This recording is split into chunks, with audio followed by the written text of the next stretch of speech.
నమస్తే, welcome to Avani news network. ఈ మధ్య నీట్ పేపర్ లీక్, సిబిఎస్ఈ పేపర్లో అక్రమాలు, దేశంలో అనేక పరీక్షా పత్రాల అక్రమాలు, లీక్, ఈ విధమైన పరిస్థితుల వల్ల విద్యార్థులు ఉద్యోగాల కోసం చూసే వాళ్ళందరూ ఎంత ఇబ్బందులకు గురవుతున్నారో కొంతకాలంగా దేశంలో ఉన్న పరిస్థితులను చూస్తే అర్థమవుతుంది. నీట్ పేపర్ లీక్ తర్వాత కాక్రోచ్ జనతా పార్టీ అనే ఒక పార్టీ పుట్టిందంటేనే ఈ దేశ పరిస్థితి ఎంత దారుణంగా ఉందో అర్థమవుతున్నది. విద్యార్థులకు నిర్వహించాల్సిన పరీక్షలు సరిగ్గా నిర్వహించలేరు. ఈ ఒక్కసారి కాదు, ప్రతి సంవత్సరం లీక్ అవుతూనే ఉన్నది. ఉద్యోగాల కోసం పరీక్షలు కూడా సరిగ్గా నిర్వర్తించలేరు. ప్రతి సంవత్సరం ఏదో ఒక ఇబ్బందులతో విద్యార్థులు, నిరుద్యోగులు అవస్థల పాలు అవుతూనే ఉన్నారు. నీట్ పేపర్ లీక్ తర్వాత దాదాపు 5 విద్యార్థులు ఆత్మహత్య చేసుకొని చనిపోయారు. పెద్ద ఎత్తున దేశవ్యాప్తంగా ఆందోళనలు వచ్చాయి. కాక్రోచ్ జనతా పార్టీ అయితే అనేక రాష్ట్రాల్లో ఆందోళన కార్యక్రమం చేసింది. ఢిల్లీలో చేసింది మొదట, తర్వాత అన్ని రాష్ట్రాల్లో, పూణేలో చేసింది, నిన్న హైదరాబాద్లో, బెంగళూరులో కూడా ఈ కార్యక్రమాలు జరిగాయి. ఒకవైపు పెద్ద ఎత్తున ప్రజల్లో, విద్యార్థుల్లో, యూత్లో, జంజీలో విపరీతమైన వ్యతిరేకత, ప్రభుత్వం పట్ల అసహనము వస్తూ ఉంటే ప్రభుత్వం కనీసం చీమగుట్టినట్టయినా లేకపోవడం దుర్మార్గమైన విషయం. ఒకవైపు ఇంత జరుగుతూ ఉంటే బీహార్లో మొన్న రాత్రి జరిగిన సంఘటన ఇంకా దుర్మార్గమైనది. బీహార్లో ఎక్సైజ్ పోలీస్ కానిస్టేబుళ్లకు, జైలు వార్డర్లకు, అభ్యర్థులకు జైలు వార్డర్ల ఉద్యోగాల కోసం దాదాపు 4,000 పోస్టులు ఉన్నాయి. వాటికి ఎగ్జామ్ నిర్వహించింది బీహార్ ప్రభుత్వం. దానికి అభ్యర్థులు మనకు తెలుస్తున్న లెక్క ప్రకారం 15 లక్షల నుంచి 16 లక్షల మంది అప్లై చేశారు. దానికి 4,000 ఉద్యోగాలకు 16 లక్షల మంది అభ్యర్థులు. అంటే ఒక్కొక్క పోస్టుకి 500 మందో 1000 మందో ఉంటారు. దాదాపు 500 మంది ఉండొచ్చు. లెక్క మీరే పెట్టుకోండి. ఒక ఎగ్జామ్ రాయడానికి 16 లక్షల మంది విద్యార్థులు లేకపోతే నిరుద్యోగులు ఒక్క బీహార్ రాష్ట్రంలో ఉన్నారంటే దేశం మొత్తం పరిస్థితి ఏందో మనం అర్థం చేసుకోవచ్చు. నిరుద్యోగం ఎంత దారుణంగా ఉంది. ప్రతి స్వీపర్ ఉద్యోగాల కోసం కూడా ఎంఏలు, బీటెక్లు చేసిన వాళ్ళు వస్తున్నారంటేనే ఈ దేశంలో ఉద్యోగాల పరిస్థితి ఎంత దారుణంగా ఉంది. నేను అధికారంలోకి వస్తే సంవత్సరానికి 2 కోట్ల ఉద్యోగాలు ఇస్తా అని చెప్పి గద్దెనెక్కిన మోడీ పరిపాలిస్తున్న దేశంలో ఇప్పుడున్న పరిస్థితి. బీహార్లో 16 లక్షల మంది ఆదివారం జరిగే ఎగ్జామ్ కోసం శనివారం రాత్రి స్టేషన్లోకి బయలుదేరారు. రైల్వే స్టేషన్లోకి రైళ్ళు ఎక్కి, బస్సులు ఎక్కి, రకరకాల పద్ధతుల ద్వారా వాళ్లకు ఒక జిల్లాలో ఉన్న వాళ్లకు దానికంటే చాలా దూరంగా ఉన్న ఇంకొక జిల్లాలో సెంటర్ వేశారు. 200 నుంచి 300-400 కిలోమీటర్ల దూరంలో ఏ జిల్లా వాళ్ళకు ఆ జిల్లాలో సెంటర్లు వేయలేదు. చాలా దూరంగా సెంటర్లు వేశారు. కాబట్టి పెద్ద ఎత్తున ఒక దగ్గర నుంచి ఇంకొక దగ్గరికి పోవడం తప్పనిసరి అయింది ఈ 16 లక్షల మందికి. శనివారం రాత్రి బీహార్లోని పాటలీపుత్ర అనే రైల్వే స్టేషన్ ఉంటుంది. రైల్వే స్టేషన్ సెంటర్ అది. చాలా ప్రాంతాలకు వెళ్ళడానికి అక్కడికి రావాల్సి ఉంది. ఎవరైనా అక్కడికి రావాల్సిందే. శనివారం రాత్రి కొన్ని వేల మంది నిరుద్యోగులు అక్కడికి చేరుకున్నారు.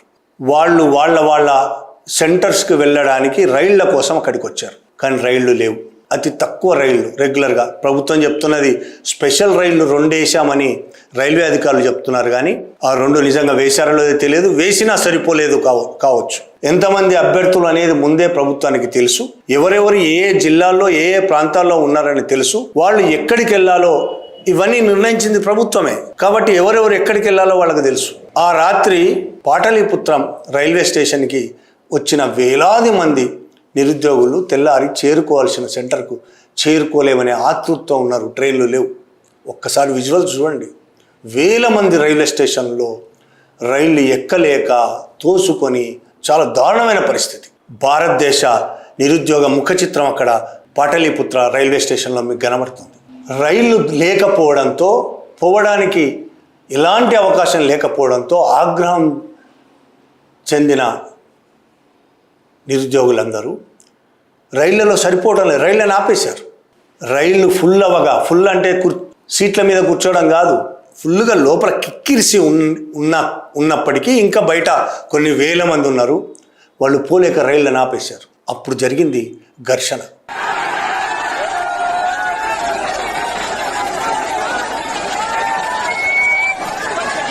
రైళ్ళని ఆపేయడంతో రైల్వే పోలీసులు, బయట పోలీసులు పెద్ద ఎత్తున అక్కడికి వచ్చారు. నిరుద్యోగుల మీద లాఠీచార్జ్ చేశారు. నిరుద్యోగులు రాళ్లు విసిరారు పోలీసుల మీద. వీళ్ళు టియర్ గ్యాస్ వదిలేరు. అయినా నిరుద్యోగులు వెనక్కి తగ్గలేదు. వాళ్ళ జీవితం అది. జీవితకాలంలో ఒక ఉద్యోగం సంపాదించడం వాళ్ళకి అత్యవసరం. వాళ్ళ బతకాలంటే అది అవసరం, తన కుటుంబాలను పోషించుకోవాలంటే అది అవసరం. ప్రభుత్వాలకు ఏముంది? కోట్లు సంపాదించే నాయకులు, వాళ్ళకి ఏ అవసరం లేదు. పోలీసులకు ఏం పోతుంది? వాళ్ళ ఉద్యోగం ఆర్డర్ ఇస్తే పోవాలి. లాఠీ చార్జ్ అంటే లాఠీ చార్జ్ చేయాలి, టీయర్ గ్యాస్ అంటే టీయర్ గ్యాస్ చేయాలి, వదలాలి. చివరికి పోలీసులు కాల్పులు కూడా జరిపారు. బీభత్సమైన పరిస్థితి పాట్లీపుత్రం రైల్వే స్టేషన్లో. తమ జీవితాలను నిలబెట్టుకోవడం కోసం ఎంతో కాలంగా కోచింగ్ తీసుకుంటూ చదువుకుంటూ తమ కళను నిజం చేసుకోవడం కోసం ఒక పోస్టుకు అప్లై చేసి అది ఎగ్జామ్ రాయడానికి రైల్వే స్టేషన్ చేరుకుంటే రైళ్లు లేక వెళ్లే మార్గం లేక అసహనంతో ఉన్న యూత్ ఒకవైపు, వాళ్లను శాంతి భద్రత విఘాతకులుగా, గూండాలుగా, అసాంఘిక శక్తులుగా భావిస్తున్న పోలీసులు ఇంకొక వైపు. ప్రభుత్వం వీళ్ళని కంట్రోల్ చేయడం లేదు, వీళ్ళ మీద దాడి చేయడం, అక్కడి నుంచి చెదరగొట్టడం, అదొక్కటే ప్రభుత్వానికి తెలిసింది. దారుణంగా దాడి చేశారు. రైళ్లలో కిక్కిరిసి వెళ్తున్నప్పుడు మనకు సోషల్ మీడియాలో వస్తున్న ఒక వీడియో, ఆ వీడియో ఇప్పటిదేనా కాదా తెలియదు కానీ వస్తున్న వీడియో చెప్తున్న వివరాల ప్రకారం ఆ ఒత్తిడికి తట్టుకోలేక నిరుద్యోగి చనిపోయాడు అందులోనే. అది నిజమని ఇప్పటివరకు నిజమా కాదా అనే విషయం ఇప్పటివరకు ప్రభుత్వం, బీహార్ ప్రభుత్వం కానీ, పోలీసులు కానీ, రైల్వే పోలీసులు కానీ ఎవరు ఇప్పటివరకు ప్రకటించలేదు. నిజమా కాదా త్వరలో తేలుతుంది. ఇంత బీభత్సం జరిగితే ఒక ఐజీకి దెబ్బలు తగిలాయి. ఐజీకి దెబ్బలు తగిలిన విషయం పోలీసులు ప్రకటించారు. ఎంతమంది నిరుద్యోగులకు దెబ్బలు తగిలాయో, ఎంతమంది హాస్పిటల్ పాలయ్యారో, ఎన్ని వందల వేల మంది ఎగ్జామ్ రాయలేకపోయారో అనేది ఇప్పటివరకు ప్రభుత్వం కానీ, దెబ్బలు తగిలిన విషయం పోలీసులు కానీ, హాస్పిటల్లో ఉన్న విషయం పోలీసులు కానీ కనీసం ప్రకటించలేదు ఇప్పటివరకు. ఇప్పుడు ఈ క్షణం నేను ఈ విషయాన్ని రికార్డు చేస్తున్నప్పటికీ ఎంతమంది గాయాల పాలయ్యారు నిరుద్యోగులు, ఎంతమంది హాస్పిటల్లో ఉన్నారు అనే విషయం ప్రభుత్వం ప్రకటించలేదు. స్థానిక మీడియా చెప్తున్న ప్రకారం, సోషల్ మీడియాలో వస్తున్న వార్తల ప్రకారం వందల మంది హాస్పిటలైజ్ అయ్యారు, అనేక మంది గాయాల పాలై అలాగే గాయాలతోనే వెళ్ళారు ఎగ్జామ్ రాయడానికి. కొన్ని వేల మంది ఎగ్జామ్కి అందుకోలేకపోయారు, రాయలేకపోయారు ఎగ్జామ్. ఖచ్చితమైన సంఖ్య చెప్పాల్సింది ప్రభుత్వమే. 16 లక్షల మంది అప్లై చేస్తే ఎంతమంది ఎగ్జామ్ రాయలేదు అనే విషయం ప్రకటించాల్సింది ప్రభుత్వం. ప్రభుత్వం ప్రకటించలేదు ఇప్పటివరకు. పోవడానికి సరైన అవకాశాలు లేక, ప్రయాణం చేయడానికి రైళ్లు లేక ఎగ్జామ్ రాయకపోవడం అనే అంత విషాదం ఇంకేమైనా ఉంటుందా? నిరుద్యోగికి ఆ ఎగ్జామ్ రాయడం అనేది తన జీవితానికి సంబంధించిన విషయం, తన కుటుంబాన్ని నిలుపుకోవాల్సిన విషయం. అది ప్రభుత్వానికి ఏముంది? ఎగ్జామ్ పెట్టాం, 4000 పోస్టులు ప్రకటించేశాం, అయిపోయింది, చేతులు దులుపుకుంటారు. కొన్ని లక్షల మంది రాసిన నీట్ పరీక్షా పేపర్ లీక్ అయితేనే చేతులు దులుపుకునే ప్రభుత్వం. మళ్ళీ పెడతాం కదా, ఏం జరుగుతుంది అన్నట్టు పట్టించుకోవట్లేదు. ఆత్మహత్య చేసుకొని పిల్లలు చనిపోతున్నా దానికి పట్టనట్టున్నది. విద్యాశాఖ మంత్రి రాజీనామా చేయాలని, ధర్మేంద్ర ప్రధాన్ రాజీనామా చేయాలని దేశవ్యాప్తంగా యువత డిమాండ్ చేస్తుంటే డోంట్ కేర్, ఎవరు చేస్తే మాకేంది, ఎవరి చావు వాళ్ళు చావాలి, మేము మాత్రం అధికారంలో ఉండాలి, అన్ని అనుభవించాలి, మమ్మల్ని కాపాడుతున్న కార్పొరేట్లను మేము కాపాడుకోవాలి. ఇంతకు మించి బీజేపీ ప్రభుత్వం ప్రజల కోసం కానీ, యువత కోసం కానీ ఆలోచిస్తున్నది ఏమైనా ఉందా? ఇప్పుడు బీహార్లో ఇది మొదటిసారి కాదు. బీహార్లో 2022లో ఇంతకంటే పెద్ద గొడవ జరిగింది. 2 రైల్వే బోగీలు దగ్ధమైనాయి. అప్పుడు ప్రతి సంవత్సరం ఎగ్జామ్స్ జరిగినప్పుడల్లా ఇదే పరిస్థితి. అంతకుముందు నితీష్ కుమార్ ఉన్నాడు, ఇప్పుడు సామ్రాట్ చౌదరి బీజేపీ. ఇంకా లాఠీ చార్జ్ చేసి కాల్పులు జరిపి శాంతి భద్రతలను కాపాడామని పోలీసులు ప్రకటించుకున్నారు. అంత శాంతంగా ఉంది. ఒక 200 మంది హింసకు పాల్పడ్డారు, వాళ్ళని మేము కంట్రోల్ చేసినాం, ఇప్పుడు అంతా ప్రశాంతంగా ఉందని ప్రకటించేశారు. అయిపోయింది అక్కడి కథ. 6గురిని అరెస్ట్ చేశారు. 600 మంది మీద కేసు పెట్టారు. పోలీసులు ముందు చెప్పింది 200 మంది గురించే కదా. 200 మంది ఉన్నారు, పెద్ద సమస్య కాదు అక్కడ. కావాలని కొంతమంది అసాంఘిక శక్తులు అందులో దూరి ఈ విధంగా చేశారని పోలీసులు ప్రకటించారు. గుర్తు తెలిసిన 6గురిని అరెస్ట్ చేశాము, గుర్తు తెలియని 600 మంది ఎఫ్ఐఆర్లో బుక్ అయ్యారు కేసులో. లక్షలాది మంది, దాదాపు 15-16 లక్షల మంది ఎగ్జామ్ రాస్తున్నారని దానికి తెలుసు. అప్లై చేసింది ఎంతమందో ప్రభుత్వం దగ్గర ఖచ్చితమైన డేటా ఉంది. వాళ్ళే హాల్ టికెట్ పంపించుంటారు, ప్రభుత్వమే పంపిస్తుంది కదా. అంతమంది ఎగ్జామ్ రాస్తున్నారు అని తెలుసు. వాళ్ళు ఎక్కడి నుంచి ఎక్కడికి ప్రయాణం చేయాలో తెలుసు. మళ్ళీ వాళ్ళ ప్రయాణానికి సంబంధించిన ప్రణాళిక రూపొందించాల్సిన బాధ్యత ప్రభుత్వం మీద ఉందా లేదా? మేము 2 స్పెషల్ ట్రైన్లు వేసామని రైల్వే శాఖ ప్రకటించింది. మరి ఏమైనాయి ఆ 2 స్పెషల్ ట్రైన్లు? నిజంగానే స్పెషల్ ట్రైన్లు వస్తే ఇన్ని వేల మంది ఎందుకు ఇబ్బందులు పడాల్సి వచ్చింది? ఎందుకు ఎగ్జామ్ రాయకుండా ఉండాల్సి వచ్చింది? ఇంకొకటి, ఇన్ని లక్షల మంది ఎగ్జామ్ రాస్తున్నారని తెలిసి కూడా ఒక కొస నుంచి ఇంకొక కొసకు ప్రయాణించాల్సిన అవసరం ఎందుకు వచ్చింది? ప్రభుత్వం ఎందుకు ఆ అవసరాన్ని తీసుకొచ్చింది వీళ్లకు? ఒకే జిల్లాలో, అదే జిల్లాలో సెంటర్లు వేయొచ్చు, కానీ ఒక జిల్లా నుంచి దూరంగా ఉన్న ఇంకో జిల్లాకు సెంటర్లు వేయడం అర్థం ఏంటి అసలు? ఇలా ఇబ్బందుల పాలు చేయడం కాకపోతే దీంట్లో ఏమైనా అవసరమైనది ఉన్నదా? ఎందుకు వేరే దూరం ఉన్న జిల్లాకు సెంటర్ వేయాల్సిన అవసరం వచ్చింది? ఒకవేళ ప్రత్యేక రైళ్లు పెట్టాలని ప్రభుత్వం అనేది నిజమే అనుకుందాం. ఆ ప్రత్యేక రైళ్లు ఎక్కడెక్కడి నుంచి ఎప్పుడెప్పుడు బయలుదేరుతున్న విషయం అభ్యర్థులందరికీ ఎందుకు సమాచారం ఇవ్వలేదు?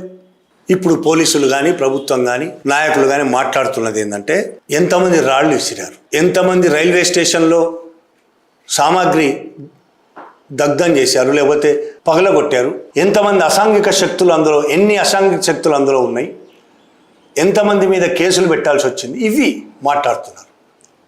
నిజానికి ఇందులో మాట్లాడవలసిన అంశాలు ఏంటి, చర్చించాల్సిన అంశాలు ఏంటి? ఇది జరిగిన తర్వాత అయినా కనీసం ప్రభుత్వం మాట్లాడాల్సిన అంశాలు ఏంటి? దేశంలో కొన్ని వేల లక్షల మంది నిరుద్యోగులు, ఉద్యోగాలు లేకుండా కుటుంబాలు రోడ్డున పడే పరిస్థితి వస్తున్నది. ప్రైవేట్ ఉద్యోగాలు లేవు, ఆర్థిక సంక్షోభంతో ప్రైవేట్ ఉద్యోగాలు కూడా పోతున్నాయి, ప్రభుత్వ ఉద్యోగాలు లేవు, రిటైర్డ్ అయిన పోస్టులను కూడా భర్తీ చేయట్లేదు వీళ్ళు. ఉన్న ఉద్యోగాలు తక్కువ, ప్రభుత్వ ఉద్యోగాలు, దానికి పోటీ పడే వాళ్ళు చాలా ఎక్కువ మంది ఉన్నారు. ఈ పరిస్థితుల్లో యువత ఆందోళనతో ఉంటారు, భయంతో ఉంటారు, అసహనంతో ఉంటారు. వాళ్ళ భవిష్యత్తు ఏం జరుగుతుంది అనే తీవ్రమైన ఆందోళనలో వాళ్ళు కొట్టుమిట్టాడుతుంటారు. ఇలాంటి పరిస్థితుల్లో వాళ్లకు సరైన మార్గం చూపించాల్సిన ప్రభుత్వాలు, ఎగ్జామ్ పెడితే సరైన ఏర్పాట్లు చేయాల్సిన ప్రభుత్వాలు పట్టించుకోకపోగా ఇదంతా ఒక గుంపని, అసాంఘిక శక్తులని, కాక్రోచులని, పారాసైట్లని, ఇంకొక రకంగా దేశ విద్రోహులని, దేశద్రోహులని ప్రచారం చేస్తుంటే యువత ఏం చేయాలి?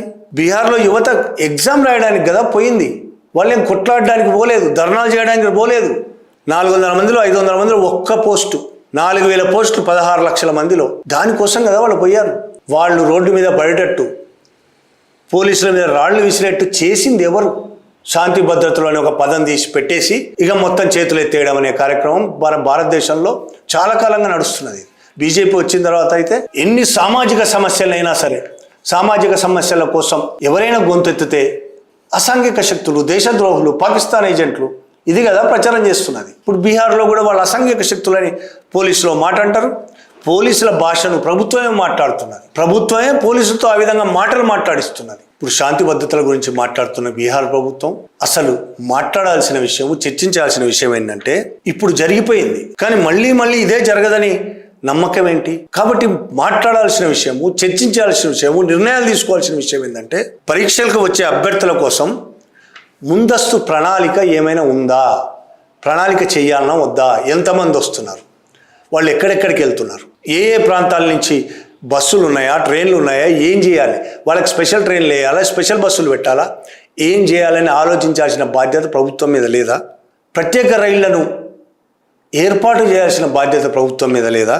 ఇంకా ముఖ్యమైన విషయము, ఒక 4000 పోస్టుల కోసం 16 లక్షల మంది పోటీ పడే పరిస్థితి ఎందుకు వచ్చింది అనే ప్రశ్న బీహార్ ప్రభుత్వమే కాదు, మన భారత ప్రభుత్వాలు ఎప్పుడైనా ఆలోచించాయా? భారత ప్రభుత్వం ఎప్పుడైనా ఆలోచించిందా? ఒక స్వీపర్ ఉద్యోగం కోసం బీటెక్లు, ఎంటెక్లు, ఎంఏలు, పోస్ట్ గ్రాడ్యుయేషన్లు, డిగ్రీలు చేసిన వాళ్ళు ఎందుకు వస్తున్నారు?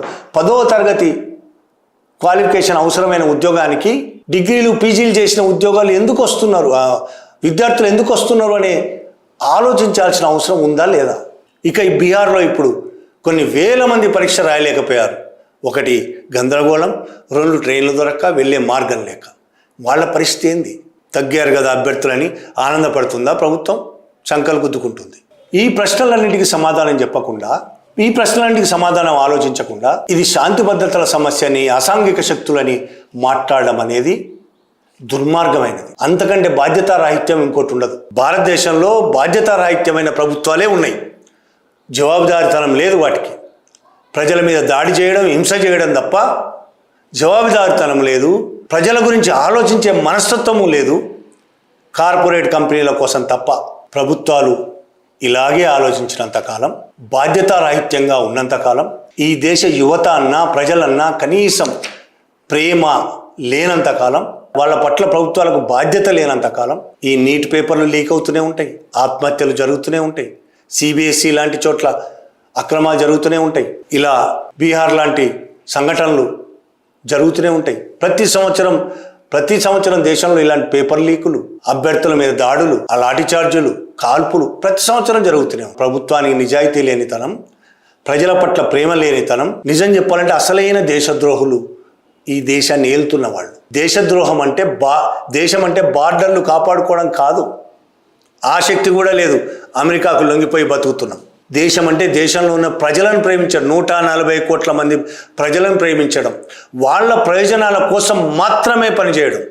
అమెరికా ప్రయోజనాలకు, అంబానీ ప్రయోజనాలకు, అదానీ ప్రయోజనాల కోసం కాదు, 140 కోట్ల ప్రజల ప్రయోజనాల కోసం మాత్రమే పనిచేయడం.